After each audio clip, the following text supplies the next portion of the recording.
Point Pleasant, West Virginia is a sleepy, tiny industrial city on the east bank of the mighty Ohio River. Always a small town, its location near Huntington allowed it to boom in the early 20th century, with plastics and rubber manufacturing, and finally a munitions factory to support the world wars.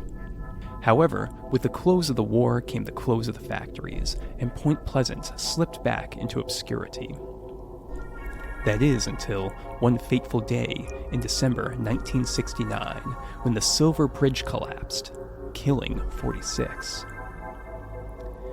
Every member of the bridge was dredged out of the Ohio River for inspection, and photos taken before the collapse were rigorously reviewed for any signs of distress. Photos and eyewitness reports mentioned a winged creature, assumed to be a bird, flying near the bridge in the weeks leading up to the collapse.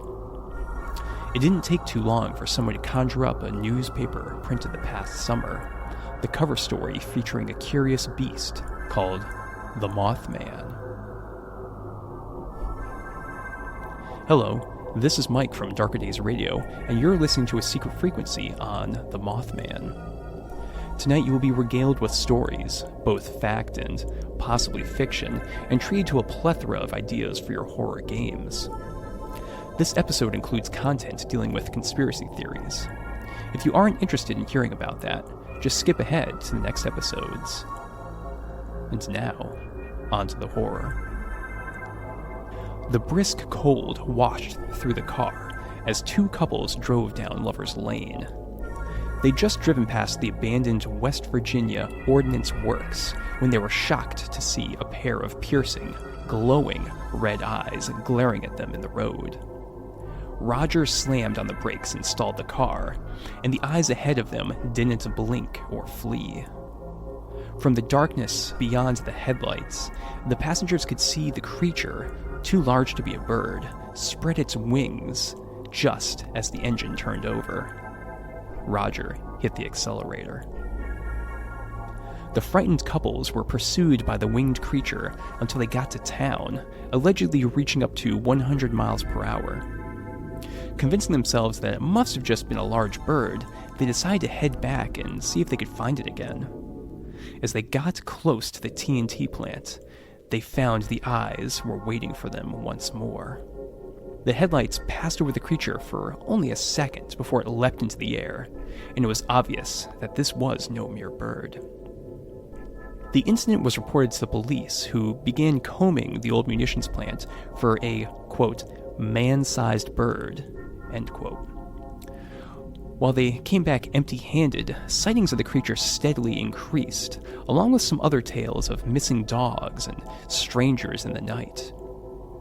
The phenomenon gained national attention, and the name Mothman was eventually coined in an Ohio newspaper. Mothman sightings steadily increased, and the community of Point Pleasant became more and more stressed, although certainly not reaching the point of hysteria.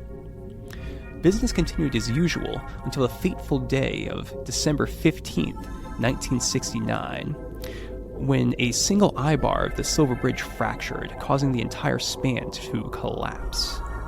After that, Mothman reports almost entirely stopped. No one connected this bridge collapse with the Mothman until the 1975 book The Mothman Prophecy was published. Written by John Keel, this enthusiastic investigation narrative not only connects the Mothman directly to the tragic bridge collapse, but also links the Mothman with several other entities, creating a strange Mothman cosmology.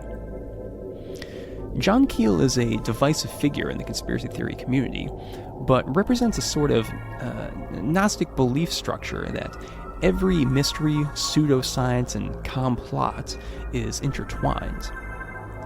The Mothman prophecy connects the creature to UFOs, claims that Mothman witnesses were harassed by the Men in Black, and introduces a strange figure known as Indrid Cold, the Smiling Man, who is alternatively purported to be an alien, a spirit, and the devil himself. Whatever the case may be, John Keel's work solidified the Mothman in conspiracy culture and helped the creature become a mainstay of cryptid studies to this day. Descriptions of the Mothman are a bit varied. Everyone agrees that it is a winged beast, large in size, with a wingspan of up to 15 feet. Its large red eyes are piercing and glow, and the creature has 2 legs, which it shuffles on like a penguin. Reports do not always allege that it has arms or even a head. Sometimes the witness claims that the Mothman looks like a giant owl, and other times it's more akin to a winged human. Whatever the case may be, the Mothman causes terror in those who find it, and is sometimes related to stress breakdowns. What's intriguing is that the Mothman has been linked to other industrial disasters around the world. Mothman sightings have been reported before the 1978 Freiburg mine collapse, the 1986 Chernobyl disaster, and the 1999 Russian apartment building bombings. Since 2017, there have been at least 55 sightings in the Chicago area, although no industrial disaster has taken place yet. Now, how do we use the idea of the Mothman in our horror role-playing games? What I find intriguing about Mothman is how it is purported to show up before a disaster. Usually, community hysterias take place after a disaster or after some time of great stress in the community. So many conspiracy theorists look at the Mothman as either a harbinger of disaster, perhaps trying to warn the residents in some bizarre fashion, or maybe an evil figure causing these industrial events.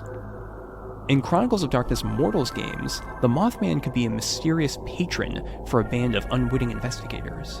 The creature's clues should be cryptic, and the characters may not know that they've been contacted by Mothman until a final climactic reveal. Once that occurs, they will never see the Mothman again, as it moves on to a new location and feeds clues to others. In Promethean Created, there's already an SAS adventure partially inspired by the Mothman. To the Flame is an intriguing adventure about a small town overcoming its tragic past, all while being haunted by a strange creature known as Moth. Scientists have frequently theorized that Mothman might be a sandhill crane, a local bird whose eyes glow red when reflecting bright light. However, there's another possibility. The Mothman could be a displaced Stygian owl, a large black breed whose eyes glow a brilliant red in darkness. These creepy owls and the terror that the Mothman inspires can lead to interesting stories about the Strix in Vampire the Requiem. Rather than Elysium backstabbing, the West Virginia vampires' greatest challenge is the sparse population and the steep mountains, meaning that they need to be constantly on the move to feed without attracting attention. The winding roads of West Virginia make for the perfect place for the Strix to ambush and possess a kindred. Perhaps there is one Stygian owl or moth-like Strix who possesses vampires and makes them smile, just like the stories of Indrid Cole. When a vampire finally shows up in Huntington, West Virginia's Elysium with a wide smile on their face, it's going to be a dreadful night for the prince. Mothman usually isn't related to religion, but recently the video game Fallout 76 introduced Mothman cultists. This post-apocalyptic cult worships Mothman as a deity, hoping that it will bring them divinatory insight. And supposedly the Mothman can speak to the cultists in their dreams or through ecstatic states. The idea of the Mothman cult could fit intriguingly into World of Darkness games, such as Demon the Fallen. Demons rely on the faith of mortals, so learning about a rival cult in their region will be startling and concerning. Perhaps Mothman is another demon trying to reap the faith of mortals. Perhaps the Mothman is their apocalyptic form and they possess the host body that is Indrid Cold. Or maybe there is something else, one of the Fae of Dark Ages Fae, that must survive through pacts in the mortal world. The connection between the Mothman and the Men in Black is ripe for a Nightbane game. With the sort of features a Nightbane's Morphous can take, it would be easy to roll up or pick traits that make a character just like Mothman. And whereas John Keel's Men in Black are supposedly government-sanctioned demons, those in Nightbane are infested with beetles and work for the Night Lords. These beings could be chasing the rebel Mothman, who would be traveling through West Virginia, as this Nightbane tries to warn of plots and attempts to find other Nightbane compatriots. In Warhammer 40,000, the Mothman could certainly exist. Surviving the millennia, Mothman might be an immortal psyker, similar to the Emperor or John Grammaticus, although not entirely human or possibly some sort of early abhuman. Mothman is clearly not a fan of damaging industry and government bureaucracy, two things that the Imperium has in bulk, so it would be easy to see it as a mysterious harbinger, a warning of the destruction of Forge Worlds or Hive Worlds.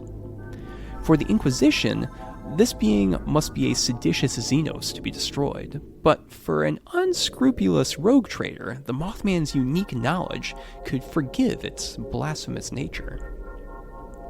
One thing I didn't mention is the West Virginia Ordnance Works was finally discovered to be leaching contaminants into the ground in the 70s and was eventually cleaned up as part of the Superfund. Some have claimed to see strange mutations amongst the wildlife around the old factory. You know, perhaps this site never really closed down, and experimentation by some insidious corporation still took place in the site's tunnels and bunkers, leading to the creation and eventual escape of several deviants into the West Virginia hills.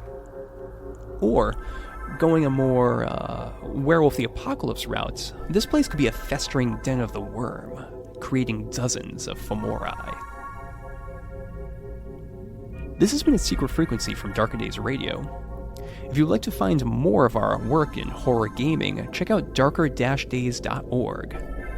If you'd like to get in contact with us, send us an email at darkerdaysradio@gmail.com, visit Darker Days Radio on Facebook, tweet at Darker Days Radio, or join our Discord server through the link in the show notes.